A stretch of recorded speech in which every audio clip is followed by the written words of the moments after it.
वक्रतुंड महाकाय सूर्यकोटि समप्रभा निर्विघ्नं कुरु मे देव सर्वकार्येषु सर्वदा।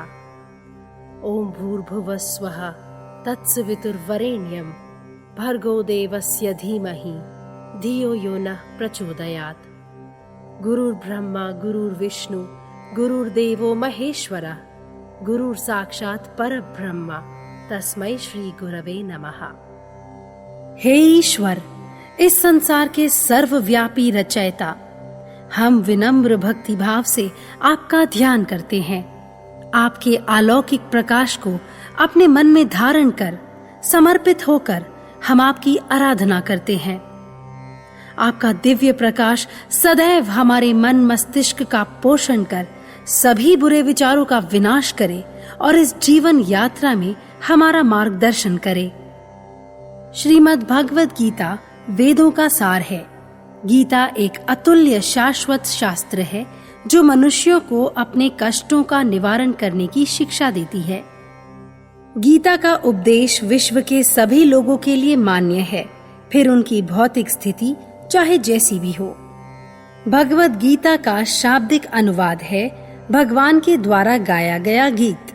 यही कारण है कि महामुनि वेद व्यास ने महाभारत में भगवद गीता का वर्णन करने के बाद अंत में कहा, गीता सुगीता कर्तव्या किमन्यैः शास्त्र विस्तरैः या स्वयं पद्मनाभस्य मुखा पद्माद् विनिसृता। महर्षि वेदव्यास के श्लोक के अनुसार श्रीमद् भगवद गीता को भक्ति भाव से पढ़ना और गाना चाहिए, क्योंकि ये परम पूज्य परमात्मा भगवान श्री कृष्ण के कमल मुख से निकला अलौकिक महाकाव्य है। पहले अध्याय में कुरुक्षेत्र के युद्ध स्थल का दृश्य हमारी आंखों के सामने आता है। अथ प्रथमोऽध्यायः धृतराष्ट्रोवाच धर्मक्षेत्रे कुरुक्षेत्रे समवेतायुयुत्सवः मामका पांडवाश्चैव किमकुर्वत संजय। कुरुक्षेत्र की विशाल युद्ध भूमि में पांडव और कौरव अपनी विशाल सेनाओं समेत युद्ध के लिए तैनात खड़े हैं। हस्तिनापुर के नेत्रहीन राजा धृतराष्ट्र ने अपने सलाहकार संजय से युद्ध भूमि का हाल पूछा। संजय ने कहा कि पांडवों की सेना को एकत्रित होता देख दुर्योधन अपने गुरु द्रोणाचार्य के पास गया। हालांकि पांडव सेना कौरव सेना से संख्या में कम है, लेकिन दुर्योधन का संयम और आत्मविश्वास डगमगा रहा है। योद्धाओं के पितामह भीष्म ने फिर अपने शंख से ऐसी ध्वनि की कि सिंह के गरजने जैसी गूंज हुई, जिससे दुर्योधन हर्षित हो उठा। विभिन्न शंखों की गूंज से धरती और आकाश हिल उठे और धृतराष्ट्र के पुत्रों के हृदयों में कंपन हो उठा। दोनों सेनाओं में तैनात अपने मित्रों और परिवारजनों को देख कुंती पुत्र अर्जुन शोक से व्याकुल हो उठे और इस प्रकार बोले, मुझे केवल अमंगल सूचक लक्षण दिखाई दे रहे हैं। हे कृष्ण, न ही मुझे अपने कुल के सदस्यों को मारने में कोई लाभ प्रतीत हो रहा है, न ही मुझे किसी प्रकार की विजय, राज्य या सुखों की लालसा है। संजय ने धृतराष्ट्र को बताया, कुरुक्षेत्र की विशाल रणभूमि में इस प्रकार के निराशापूर्ण शब्द कहकर अर्जुन ने अपने धनुष बाण को एक ओर रख दिया और शोकग्रस्त होकर रथ के आसन पर बैठ गए। दूसरे अध्याय में भगवान श्री कृष्ण अर्जुन को गीता का सार देते हैं। अथ द्वितीयोऽध्यायः। संजय ने कहा, इस प्रकार शोकग्रस्त, दुखी, संवेदनशील और अश्रुपूरित नेत्रों वाले अर्जुन को देखकर मधुसूदन कृष्ण ने ये वचन बोले, मेरे प्रिय अर्जुन, ये किस प्रकार के अज्ञानपूर्ण विचारों ने तुम्हारे मन में घर कर लिया है। ये विचार किसी उच्च मनुष्य के लायक नहीं। इन विचारों से स्वर्गलोक की प्राप्ति नहीं, अभी तो केवल अपयश की ही प्राप्ति होगी। हे पृथापुत्र, तुम इस नपुंसकता का त्याग करो, ये तुम्हें शोभा नहीं देती। हे शत्रुओं का दमन करने वाले योद्धा, अपने हृदय में उत्पन्न हुई इस कायरता को छोड़ो और उठ खड़े हो जाओ। अर्जुन ने कहा, हे कृष्ण, मैं अपने कर्तव्य के विषय में भ्रमित हो चुका हूँ। दया भाव से मेरा हृदय दुर्बल हो रहा है। मैं पूर्ण रूप से अपना धैर्य खो चुका हूँ और आपसे विनती करता हूँ, मुझे बताएं कि इस स्थिति में मैं क्या करूं? भगवान श्री कृष्ण बोले, जिसका जन्म हुआ है उसका मरना निश्चित है और जिसकी मृत्यु हुई है उसका पुनर्जन्म भी निश्चित है। ऐसे अनिवार्य विषय में शोक न करके तुम्हें अपने कर्तव्यों का पालन करना चाहिए। विजय पराजय, हानि लाभ, सुख और दुख को एक समान मानते हुए तुम्हें युद्ध करना है, केवल युद्ध करने के उद्देश्य से। इस युद्ध को प्रारंभ करो यह जानकर कि ऐसा करना तुम्हारा कर्तव्य है। इस प्रकार तुम कभी पाप के भागीदार नहीं बनोगे। कर्मण्येवाधिकारस्ते मा फलेषु कदाचन मा कर्म फल हेतुर्भुः मा ते संगोत्स्व कर्मणि। तुम्हें केवल अपना निर्धारित कर्म करने का अधिकार है। कर्म के फल पर तुम्हारा कोई अधिकार नहीं है। न तुम स्वयं को अपने कर्मों के फलों का कारण जानो, न तुम अपने निर्धारित कर्तव्यों से मुख फेरो। तीसरे अध्याय में भगवान श्री कृष्ण कर्म योग की व्याख्या करते हैं। अथ द्वितीयोऽध्यायः न कर्मणामनारम्भात् नैष्कर्म्यं पुरुषोऽश्नुते न च संन्यासनादेव सिद्धिं समधिगच्छति। कर्म किए बिना कर्म फल से मुक्ति पाना असंभव है। केवल कर्म का त्याग करने से मनुष्य उत्तम गति को प्राप्त नहीं हो सकता।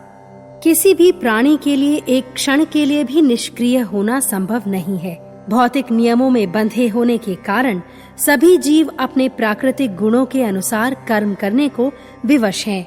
इसलिए ज्ञान योग द्वारा आध्यात्मिक ज्ञान प्राप्त करने का प्रयत्न करने से पूर्व मनुष्य को कर्म योग के माध्यम से अपने पाप कर्मों के फलों से स्वयं को पवित्र करना चाहिए और लालसा रहित होकर अपने कर्तव्यों का पालन करना चाहिए। अपना निर्धारित कर्म करो, क्योंकि कर्म न करने की अपेक्षा कर्म करना अधिक श्रेयस्कर है। कर्म किए बिना तो भौतिक शरीर का निर्वाह भी संभव नहीं है। भक्ति में लीन धर्मात्मा केवल वही भोजन खाते हैं जो ईश्वर को अर्पित किया गया हो। इस प्रकार केवल प्रसाद खाने से वे सभी प्रकार के पापों से मुक्त हो जाते हैं। वे जो केवल इंद्रिय तृप्ति के लिए और स्वयं के शरीर के पोषण के लिए भोजन बनाते हैं, वे भोजन के नाम पर पाप खाते हैं। श्रेष्ठ पुरुष जो जो आचरण करता है, अन्य पुरुष उसका अनुसरण करते हैं। अपने उदाहरण से वह जो भी आदर्श प्रस्तुत करता है, जगत के सामान्य पुरुष भी उसी को आदर्श मान लेते हैं। इसलिए जगत में माता पिता, गुरु, राजनैतिक नेता आदि का अपने अनुयायियों के प्रति कर्तव्य है कि वे वेदों द्वारा निर्देशित कर्म करके समाज में एक उच्च उदाहरण प्रस्तुत करें। इंद्रियों और इंद्रिय विषयों से सुख दुख, आसक्ति और द्वेष का जन्म होता है। मनुष्य को इन भावनाओं के वेग में बहने से स्वयं को रोकना चाहिए। ये आसक्ति और राग द्वेष ही आत्म साक्षात्कार के मार्ग में सबसे बड़ी बाधाएं हैं। हे महाबाहु अर्जुन, आत्मा को बुद्धि से उच्चतर जानकर, बुद्धि को ज्ञान से नियंत्रित कर, इस कभी न तृप्त होने वाले शत्रु काम का सर्वनाश कर दो। चौथे अध्याय में भगवान श्री कृष्ण दिव्य ज्ञान बताते हैं। अथ चतुर्थोऽध्यायः। भगवान श्री कृष्ण बोले, मैंने योग की इस अमर विद्या का उपदेश सूर्यदेव विवस्वान को दिया। विवस्वान ने इसका ज्ञान मानव जाति के पिता मनु को दिया और मनु ने अपने पुत्र इक्ष्वाकु को इसका उपदेश दिया। उसी प्राचीन योग का गुह्य ज्ञान आज मैं तुम्हें फिर देता हूँ, क्योंकि तुम मेरे भक्त भी हो और मित्र भी, इसलिए तुम इस गुह्य ज्ञान को समझ सकोगे। यदा यदा हि धर्मस्य ग्लानिर्भवति भारत अभ्युत्थानमधर्मस्य तदात्मानं सृजाम्यहम्। हे भरतवंशी, जब भी और जहाँ भी धर्म की हानि होती है और अधर्म की अधिकता होती है, तब तब मैं अवतार लेकर स्वयं को प्रकट करता हूँ। परित्राणाय साधूनां विनाशाय च दुष्कृतां धर्म संस्थापनार्थाय संभवामि युगे युगे। साधुओं की रक्षा के लिए, राक्षसों के संहार के लिए और धार्मिक नियमों को संसार में पुनः स्थापित करने के लिए मैं हर युग में अवतार लेता हूँ। जिस प्रकार धधकती हुई अग्नि ईंधन को राख बना देती है, उसी प्रकार ज्ञान का तेज जन्मों जन्मों से एकत्रित भौतिक कर्मों के सभी अनगिनत अच्छे बुरे फलों को राख बना देता है। समस्त संसार में आध्यात्मिक ज्ञान से अधिक पवित्र और शुद्ध कुछ भी नहीं है। जिसने भी दीर्घ काल तक मेरी भक्तिमय सेवा से अपने हृदय को निर्मल कर लिया है, वह यथा समय अपनी अंतरात्मा में ज्ञान के प्रकाश को देख सकता है। दूसरी ओर अज्ञानी, श्रद्धा रहित मनुष्य जो वेदों और शास्त्रों पर संदेह करते हैं, वे नीचे गिर जाते हैं और आध्यात्मिक पथ पर प्रगति नहीं कर पाते। ऐसी संशयात्माएं न इस जन्म में सुख पा सकती हैं, न अगले जन्म में। 5वें अध्याय में श्री कृष्ण कर्म योग और कृष्ण भावना भावित कर्म के विषय में बताते हैं। अथ पंचमोऽध्यायः। भगवान श्री कृष्ण बोले, कर्म योग और ज्ञान योग दोनों ही मुक्ति के मार्ग में सहायक हैं, परंतु तुलना में कर्म योग ज्ञान योग की अपेक्षा श्रेष्ठ है। इसका तात्पर्य यह भी है कि भक्ति पूर्वक सेवा करना कर्म त्याग देने से अधिक श्रेष्ठ है।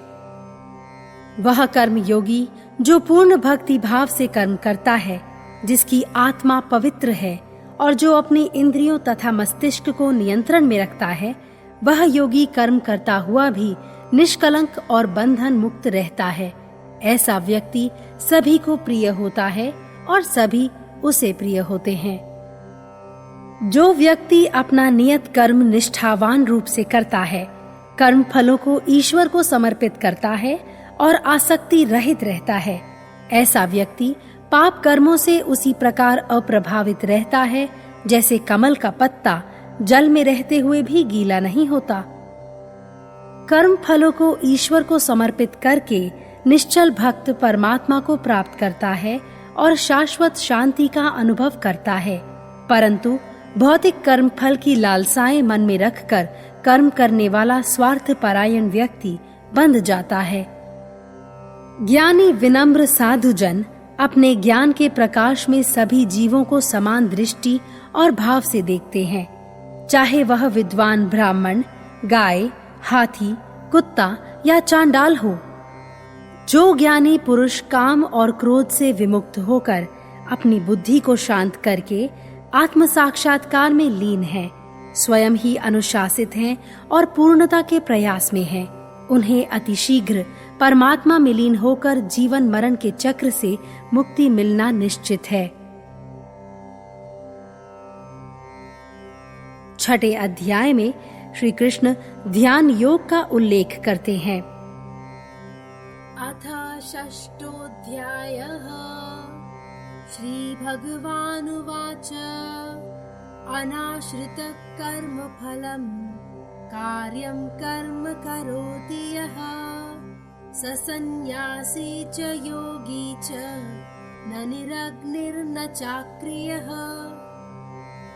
भगवान श्री कृष्ण बोले, जो मनुष्य अपना नियत कर्म करता चलता है बिना फल की इच्छा के, वही मनुष्य पूर्ण रूप से योगी और सन्यासी है। वह नहीं जो अग्नि का त्याग करता है और अपने कर्मों से मुंह फेर लेता है। मनुष्य को अपने मन को सशक्त करके अपना उद्धार करना चाहिए और स्वयं को नीचे नहीं गिरने देना चाहिए, क्योंकि यह मन ही मनुष्य का मित्र भी है और ये मन ही उसका शत्रु भी। जिस व्यक्ति ने अपने मन पर विजय पा ली है, उस व्यक्ति का मन उसका सबसे घनिष्ठ मित्र है। परंतु जो मन पर विजय पाने में सक्षम नहीं हुआ है, उसके लिए मन एक घोर शत्रु की भांति उपद्रवी व्यवहार करता रहता है।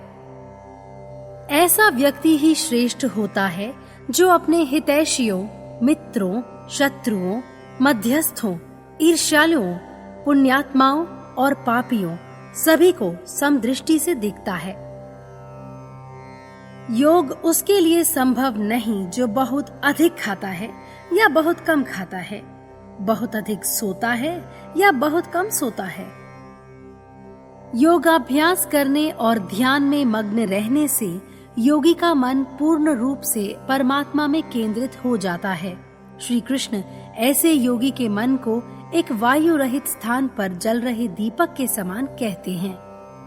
कृष्ण कहते हैं कि परमात्मा में लीन होने की इच्छा रखने वाला योगी विभिन्न व्रत और धार्मिक प्रक्रियाएं और तपस्या करने वाले सन्यासियों से श्रेष्ठ है। एक निष्ठावान योगी उन ज्ञानियों से श्रेष्ठ है जो वेदों के पंडित हैं और उनसे भी जो भौतिक लाभ के लिए वैदिक कार्यकलापों को करते रहते हैं। श्री कृष्ण घोषणा करते हैं कि उनकी भक्ति और प्रेम में लीन रहने वाला योगी सर्वश्रेष्ठ योगी है। ऐसा योगी सदैव अपना मन परमात्मा में केंद्रित रखता है और उन्हीं को अपनी भक्तिमय सेवा अर्पित करता है। इस विधि से वह योगी सदैव कृष्ण के साथ अभिन्न रूप से जुड़ा रहता है और योग के मार्ग में तीव्र गति से सफलता प्राप्त करता है। 7वें अध्याय में श्री कृष्ण भगवत ज्ञान प्रदान करते हैं। अथ सप्तमोऽध्यायः। संसार में जन्मे असंख्य जीवों में केवल कुछ ही जन्म मरण के चक्र से मुक्ति पाने का प्रयास करते हैं। इन हजारों में से एक ही भौतिक जगत से मुक्ति पाने में सफल हो पाता है। इनमें से भी कुछ दुर्लभ मनुष्य हैं जो वास्तव में श्री कृष्ण के अलौकिक ऐश्वर्य को जान पाते हैं। हे अर्जुन, मेरी सूक्ष्म भौतिक प्रकृति के अतिरिक्त मेरी दूसरी शक्ति को भी जानो। ये पराशक्ति है आत्मा, जो सभी जीवित कृतियों में प्राण के रूप में स्थित रहती है। प्रकृति और आत्मा, मेरी इन दोनों शक्तियों में आत्मा श्रेष्ठ है। ऐसा इसलिए क्योंकि आत्मा चेतन शक्ति है और अपने निर्वाह के लिए प्रकृति के साधनों का उपयोग करती है। संसार के सभी चर अचर जीव मेरी इन दोनों शक्तियों, भौतिक प्रकृति और आत्मा के योग से ही उत्पन्न हुए हैं। ये दोनों शक्तियाँ पूर्ण रूप से मेरे नियंत्रण में रहती हैं और इनके माध्यम से मैं संपूर्ण जगत की रचना भी करता हूँ और उसका संहार भी। अंत में इस समस्त ब्रह्मांड का मुझ में ही समावेश हो जाता है।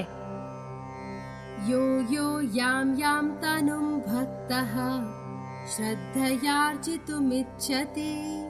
तस्य तस्याचलां श्रद्धां तामेव विदधाम्यहम्। जो जो मनुष्य अपने प्राकृतिक स्वभाव के अनुसार जिस जिस देवता की आराधना करता है, मैं उसी देवता में उसकी श्रद्धा को स्थित करता हूँ।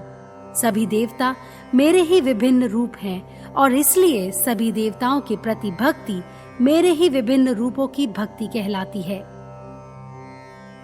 हालांकि मेरे भक्त अंत में केवल मेरे ही पास पहुँचते हैं और इसलिए जन्म और मृत्यु के कभी न रुकने वाले चक्र से छूट जाते हैं। हे अर्जुन, सृष्टिकर्ता होने के नाते मैं सभी जीवों को भली भांति जानता हूँ, चाहे वे भूतकाल में रहे हों, वर्तमान में हो या भविष्य में जन्म लेने वाले हों। परंतु मुझे कोई नहीं जानता सिवाय उन अनन्य भक्तों के जिन्होंने मुझ में समर्पण कर दिया है। जीवन काल में भक्तिमय सेवा से मेरे विषय में प्राप्त अलौकिक ज्ञान मृत्यु के समय भी मनुष्य के साथ रहता है। ज्ञानी भक्त मुझे परमेश्वर जानते हैं, प्रत्येक भौतिक गतिविधि के पीछे मुझे ही कारण मानते हैं और ये समझते हैं कि मैं ही सभी जीवों के हृदयों में साक्षी की तरह वास करने वाला दिव्य आत्मा हूँ। ऐसे महान भक्त मृत्यु के समय में भी मेरा ही स्मरण करने में लगे रहते हैं। 8वें अध्याय में श्री कृष्ण भगवत प्राप्ति के विषय में बताते हैं। अथ अष्टमोऽध्यायः। जो सर्वश्रेष्ठ है, अनश्वर है और सर्वव्यापी है, उसे ही ब्रह्म कहते हैं। ब्रह्म के नित्य ज्ञान को अध्यात्म या आत्म ज्ञान कहते हैं। जीवित प्राणियों के भौतिक शरीर से संबंधित गतिविधियों को कर्म कहते हैं। अंतकाले च मामेव स्मरन् मुक्त्वा कलेवरम् यः प्रयाति समद्भावम् याति नास्त्यत्र संशयः। मृत्यु के समय जो केवल मेरा ध्यान करता हुआ शरीर त्यागता है, निस्संदेह मुझ तक पहुंचता है। परंतु मनुष्य के लिए मृत्यु के समीप कृष्ण का ध्यान करना तभी संभव है जब उसने जीवन भर निरंतर प्रभु का ध्यान करने का अभ्यास किया हो। अपने संपूर्ण जीवन काल में मुझ में लीन रहने वाले योगी के लिए मुझे प्राप्त करना आसान है। इसलिए हे पार्थ, एक योगी के लिए उचित है कि वह मुझ में सदैव लीन रहे और अपने मन को किसी अन्य वस्तु, जीव या विषय की ओर आकृष्ट होने से रोकने का प्रयास करे। इस रीति से एक शुद्ध भक्त अथवा योगी के लिए मुझे प्राप्त करना सरल है। वे भक्त जो मुझे प्राप्त कर लेते हैं फिर जन्म और मृत्यु के चक्र से मुक्त हो जाते हैं और पुनः दुख और क्षणिकता से परिपूर्ण इस संसार में जन्म नहीं लेते। वहीं दूसरी ओर जो मुझे प्राप्त करने में विफल हो जाते हैं, उनके अनेकों जन्म और मृत्यु होती हैं, तब तक जब तक वे मनुष्य जीवन का उद्देश्य यानी मन बुद्धि की परम शुद्धि प्राप्त नहीं कर लेते। वेदों के अनुसार मृत्यु के समय संसार छोड़ते हुए 2 प्रकार के मार्ग जीवों के लिए खुलते हैं, प्रकाश का मार्ग तथा अंधकार का मार्ग। प्रकाश के मार्ग में दिव्य प्रकाश है और अंधकार के मार्ग में धुआं। यदि किसी के लिए प्रकाश का मार्ग खुलता है तो वह जन्म तथा मृत्यु के चक्र से छूट जाता है और संसार में पुनः जन्म नहीं लेता। परंतु यदि किसी के लिए अंधकार का मार्ग खुलता है तो इस दुखद संसार में लौटना निश्चित है। एक बार योगी अंधकार और प्रकाश के इन दोनों मार्गों के विषय में समझ ले तो फिर वह कभी मोह माया से ग्रस्त नहीं होता। फिर वह कभी भौतिक लाभ के लिए कर्म नहीं करता और निरंतर परमात्मा में केंद्रित रहता है। भक्तिमय सेवा करने से योगी वे सभी लाभ एक साथ पा लेता है जो विभिन्न धार्मिक क्रियाओं से मिलते हैं और फिर वह सरलता से परम गति को प्राप्त कर लेता है। 9वें अध्याय में श्री कृष्ण परम गुह्य ज्ञान बताते हैं। अथ 9मोऽध्यायः। हे अर्जुन, मैं तुम्हें सबसे गुह्य ज्ञान बताता हूँ, वह सबसे गहरा रहस्य जिसे जानने पर तुम हर प्रकार के भौतिक दुख से मुक्त हो जाओगे। ये दिव्य ज्ञान मैं तुम्हें इसलिए दे रहा हूँ क्योंकि तुम मेरे प्रति दोष दृष्टि कदापि नहीं रखते। इस समस्त संसार में मैं अप्रत्यक्ष दिव्य आत्मा के रूप में व्याप्त हूँ। सभी जीवित और निर्जीव कृतियाँ मुझ में वास करती हैं क्योंकि मैं ही सृष्टि का स्रोत हूँ। लेकिन ये भी सत्य है कि मैं उनमें नहीं हूँ। जिस प्रकार प्रबल वायु सदैव आकाश में रहती है और विचरण करती है, उसी प्रकार समस्त सृष्टि मुझ में स्थित रहती है। आकाश की भांति ही मैं सर्वव्यापी हूँ। प्रत्येक कल्प में मैं अपनी प्रकृति से देवताओं, पुरुषों, पशुओं और द्रव्यों को उत्पन्न करता हूँ। बड़े से बड़े देवता से लेकर घास का छोटा सा तिनका भी मेरी सत्ता से स्वतंत्र नहीं है। पूर्व कर्मों के अनुसार इन सभी को भौतिक जगत में जीवन मिलता है। मेरी इच्छा से समस्त सृष्टि का निर्माण होता है और अंत में विनाश भी। हे अर्जुन, दूसरी ओर वे महान भक्त जो मुझे सभी प्राणियों का स्रोत और अचल परम लक्ष्य जानते हैं, वे मनुष्य दिव्य स्वभाव के होते हैं। मुझे ही परम सत्य जानकर मन और बुद्धि पर नियंत्रण रख दया और श्रद्धा के भाव से वे बुद्धि को मुझ में केंद्रित करते हैं। समस्त प्राणियों द्वारा पहुंचने योग्य लक्ष्य मैं हूँ। मैं ही पालनकर्ता, विधाता, निर्वाहक और नियंत्रणकर्ता भी हूँ। सभी प्राणियों के अच्छे बुरे कार्यों का साक्षी मैं हूँ। मैं शरणदाता हूँ, आसुरी शक्तियों का विनाशक हो, सबसे प्रिय मित्र हूँ और संरक्षक भी। मैं समस्त सृष्टि का रचयिता भी हूँ और संहारक भी। मैं वो दिव्य बीज हूँ जो संसार के सभी प्राणियों के विकास का कारण है। पत्रम पुष्पम फलम तोयम यो मे भक्त्या प्रयच्छति तदहं भक्तुपहृतम अश्नामि प्रयतात्मनः। एक अनन्य भक्त द्वारा प्रेम और पवित्र मन से दिया हुआ पत्र, पुष्प, फल, यहाँ तक कि जल भी मैं स्वीकार करता हूँ। मेरे लिए ऐसी सरलता से प्राप्त होने वाली साधारण भेंट जो भक्ति भाव और प्रेम से परिपूर्ण हो बहुमूल्य है और यह अवश्य ही मुझ तक पहुँचती है। यदि कोई अत्यंत घृणित, पापी और घोर निंदनीय मनुष्य भी निरंतर एकाग्रता से मेरी आराधना करता है, बिना किसी अन्य की ओर आकृष्ट हुए, उसे संत ही माना जाना चाहिए। ऐसे मनुष्य का उद्देश्य उच्च है और वह अपने संकल्प में अडिग रहता है। ऐसा भक्त किसी तुच्छ लालसा से नहीं, अपितु इसलिए मेरी भक्ति में लीन रहता है क्योंकि उसे मैं प्रिय हूँ। इसलिए उसका रजस और तमस शीघ्र ही समाप्त हो जाते हैं और सभी आसुरी प्रवृत्तियों को त्याग वह धर्मात्मा बन जाता है। 10वें अध्याय में श्री भगवान अपने ऐश्वर्य का उल्लेख करते हैं। अथ 10मोऽध्यायः। देवता ही नहीं, अलौकिक दृष्टि और सभी प्रकार की जानकारी रखने वाले ज्ञानी ऋषि मुनि भी मेरी शक्ति, मेरे उद्गम, सारांश, गुणों और कार्यों का उल्लेख नहीं कर सकते, क्योंकि इन देवताओं और ऋषियों का स्रोत भी मैं ही हूँ।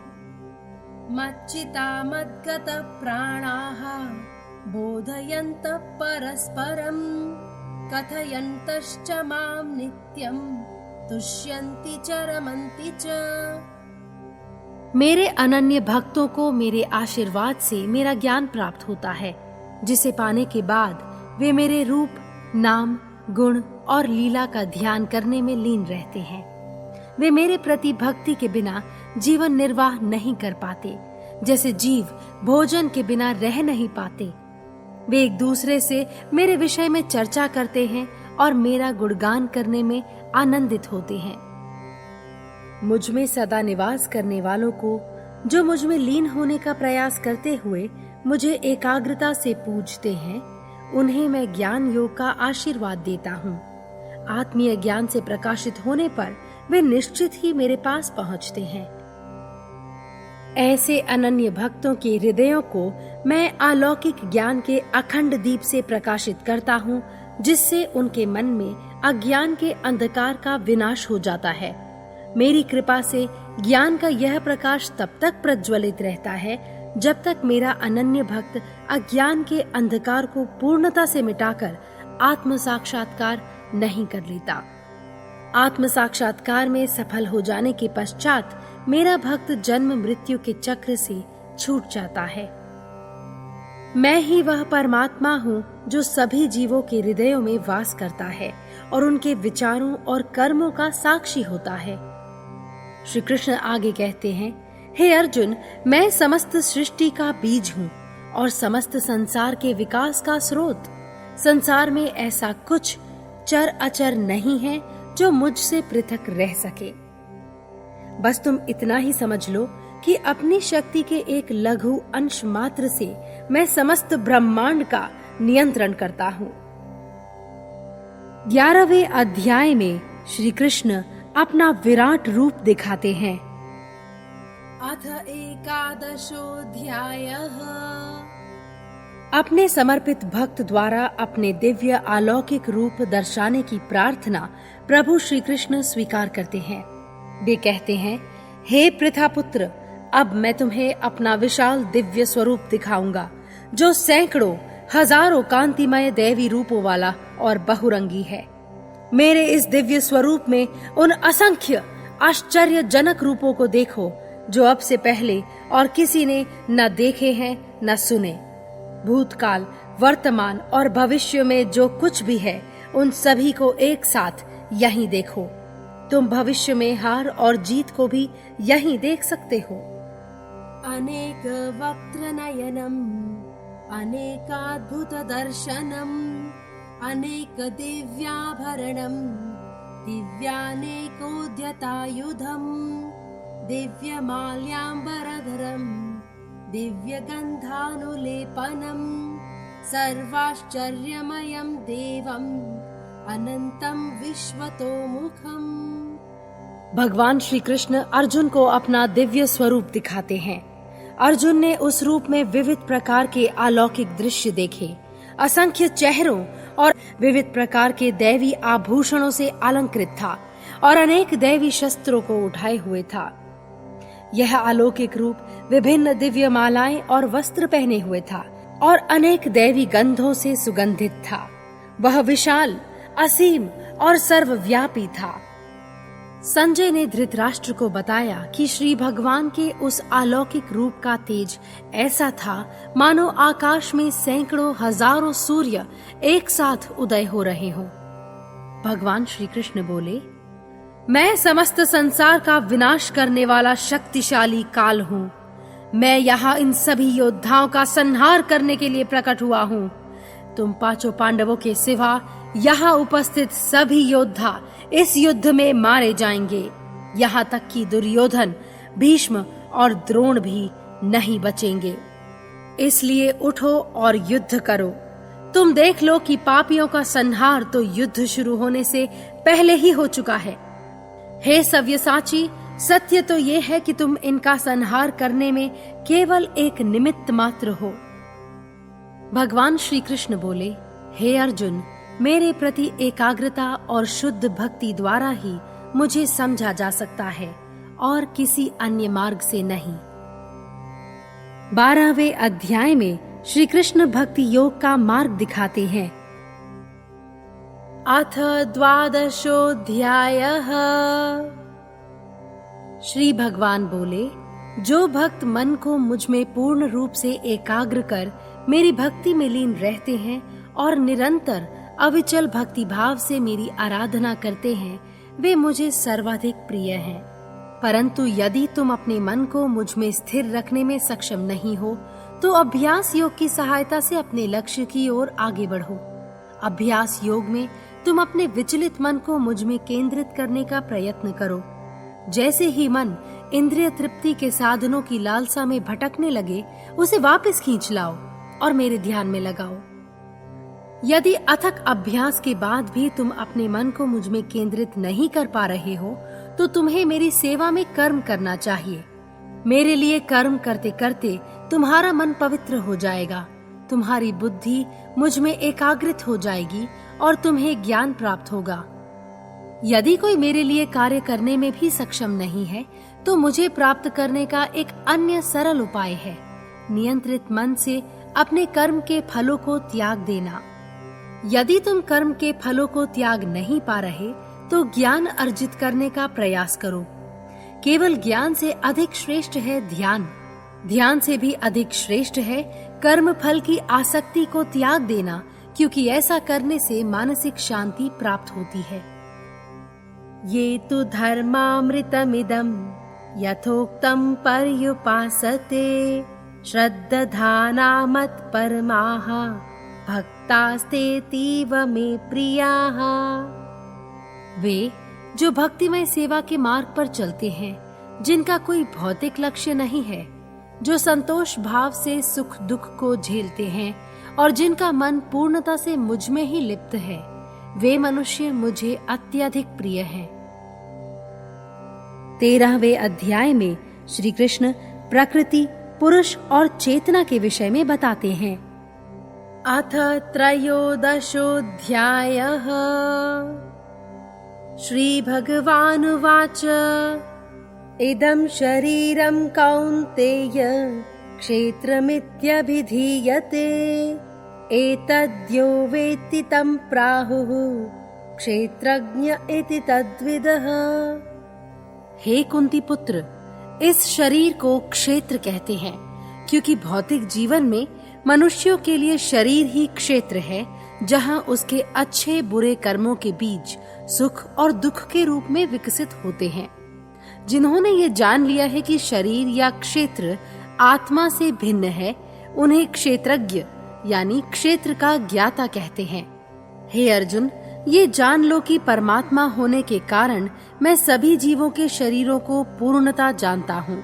सभी शरीरों में प्रेक्षक की तरह स्थित होते हुए मैं क्षेत्र को पूर्णता जानता हूँ।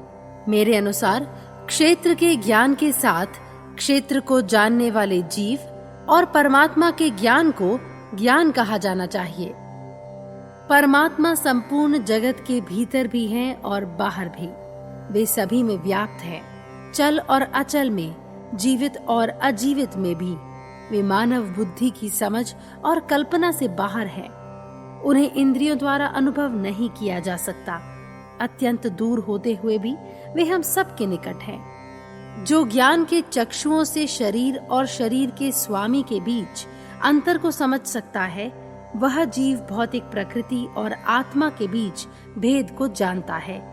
वे जीवात्मा को भौतिक बंधनों से मुक्ति दिलाने की प्रक्रिया को जानते हैं और इसलिए परमात्मा को प्राप्त कर लेते हैं। 14वें अध्याय में श्री कृष्ण प्रकृति के 3 गुणों का वर्णन करते हैं। अथ चतुर्दशोऽध्यायः। मेरी अति प्राचीन ब्रह्म रूप प्रकृति सभी जीवों का गर्भ है। मैं ब्रह्म रूप में समस्त जीवन का बीज बोता हूँ। उसके पश्चात ही भौतिक प्रकृति और पुरुष यानी जीव के मिलन से समस्त योनियों का जन्म संभव हो पाता है।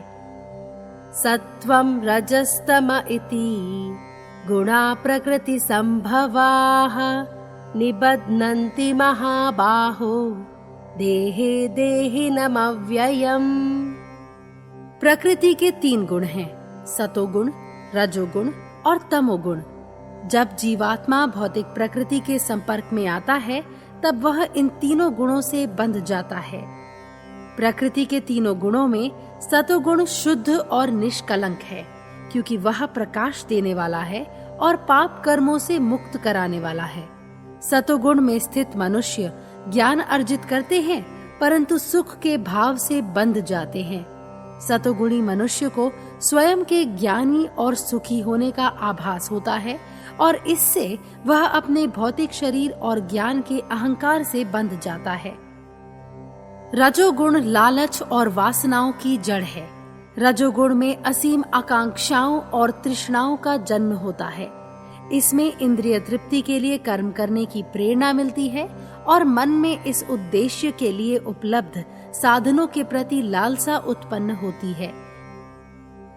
तमोगुण में मनुष्य अंधकार से घिरा रहता है। इससे अज्ञान और आलस्य उत्पन्न होता है। जानवरों की भांति तामसिक गुण में स्थित मनुष्य स्वयं को केवल भौतिक शरीर से अधिक कुछ नहीं मानते। तामसिकता जीव को मूढ़ता, आलस्य, नींद, निष्क्रियता और मोह से बांधते हैं। 15वें अध्याय में श्री कृष्ण पुरुषोत्तम योग के विषय में बताते हैं। अथ पंचदशोऽध्यायः। श्रीभगवानुवाच ऊर्ध्वमूलमधः शाखम् अश्वत्थं प्राहुरव्ययम् छन्दांसि यस्य पर्णानि यस्तं वेद स वेदवित्। भगवान श्री कृष्ण बोले, संसार एक अश्वत्थ रूपी वृक्ष है जिसकी जड़ें ऊपर हैं और शाखाएं नीचे। इस वृक्ष के मूल में परमेश्वर विद्यमान है। शाखाएं अनगिनत अस्थायी जीव हैं। तने में ब्रह्मदेव विराजमान हैं। इस विशाल वृक्ष की पत्तियां वेद हैं। इस वृक्ष की टहनियां इंद्रिय तृप्ति के साधन हैं और प्रकृति के 3 गुणों द्वारा निरंतर पोषित हैं और ये टहनियां 10 दिशाओं में बढ़ती जाती हैं। यहाँ असंख्य बड़ी छोटी जड़ें मनुष्य द्वारा किए गए कर्मों के फलों की भांति उन्हें बांधे रखती हैं। यह शाश्वत सांसारिक वृक्ष अनादि और अनंत है और मनुष्यों द्वारा समझा नहीं जा सकता, जो उसमें सदैव जकड़े रहते हैं। इस पेड़ को काटने का एकमात्र शस्त्र है वैराग्य। एक योगी को इस वृक्ष को अनासक्ति के अस्त्र से काटकर बीज समेत उखाड़ फेंकना होगा। फिर संपूर्ण निश्चय से उसे परमेश्वर के मार्ग का अनुसरण करना होगा, जिसके पश्चात भौतिक जगत में उसकी वापसी नहीं होगी। 16वें अध्याय में श्री भगवान दैवी तथा आसुरी स्वभाव के विषय में बताते हैं। अथ षोडशोऽध्यायः। भगवान श्री कृष्ण ने अर्जुन से कहा, हे अर्जुन, निर्भयता, आत्मा की शाश्वतता का ज्ञान, आत्मशुद्धि, निष्कपटता, ध्यान योग और ज्ञान योग में निश्चल भाव से केंद्रित होना, मन, इंद्रियों और शरीर पर संयम, ये सभी दैविक स्वभाव के मनुष्यों के गुण हैं। दंभो दर्पोऽभिमानश्च क्रोध पारुष्यमेव च अज्ञानं चाभिजातस्य पार्थ संपदमासुरीम्।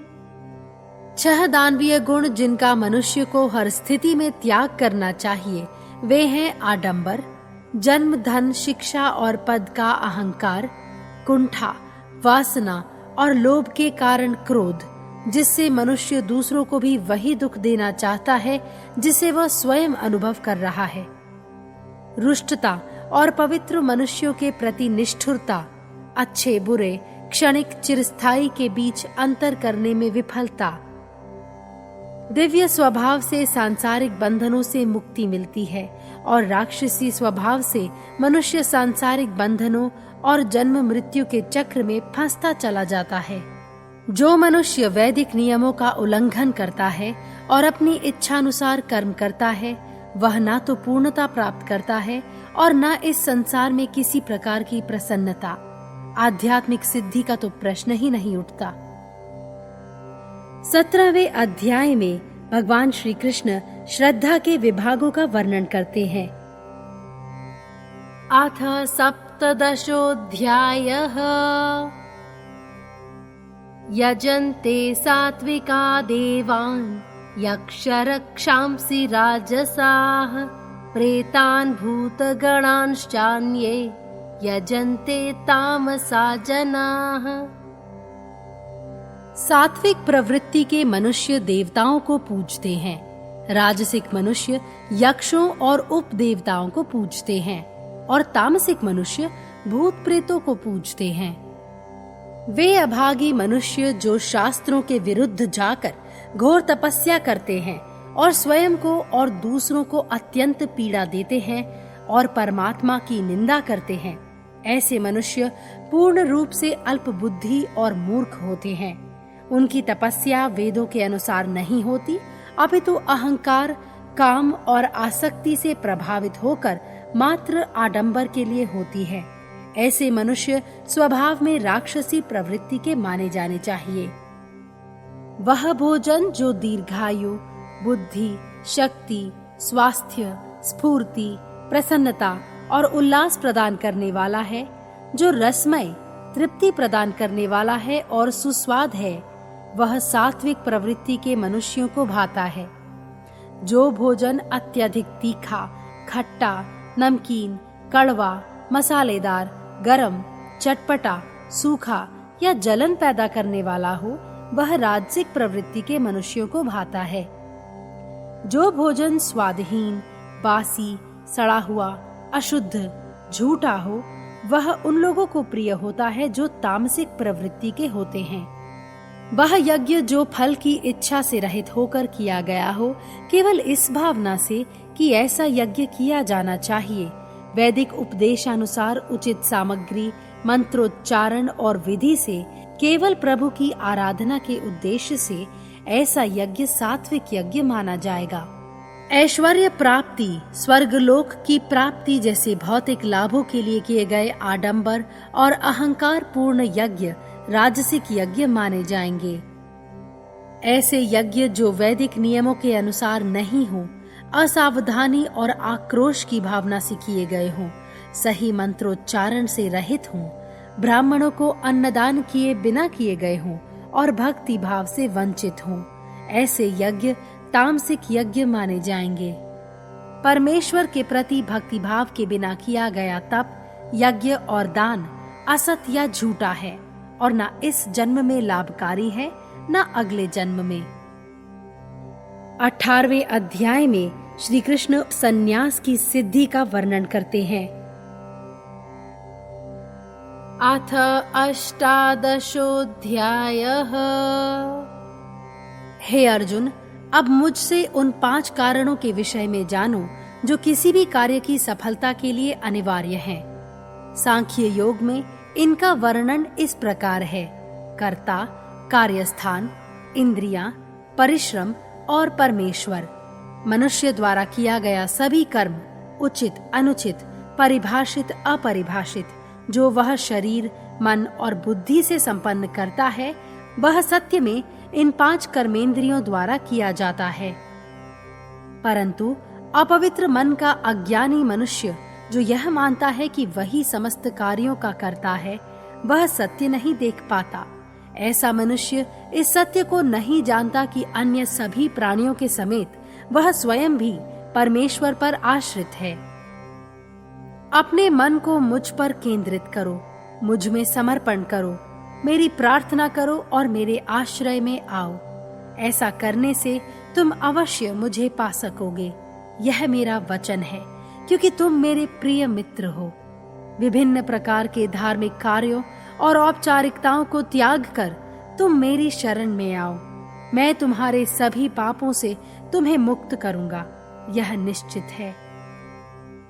यत्र योगेश्वर कृष्णः यत्र पार्थो धनुर्धरः तत्र श्रीर्विजयो भूतिः ध्रुवा नीतिर्मतिर्मम।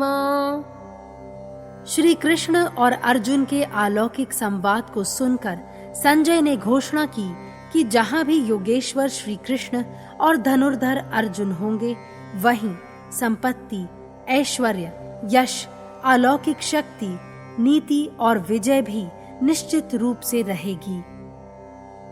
श्री कृष्णार्पणमस्तु। ओम तत्सत।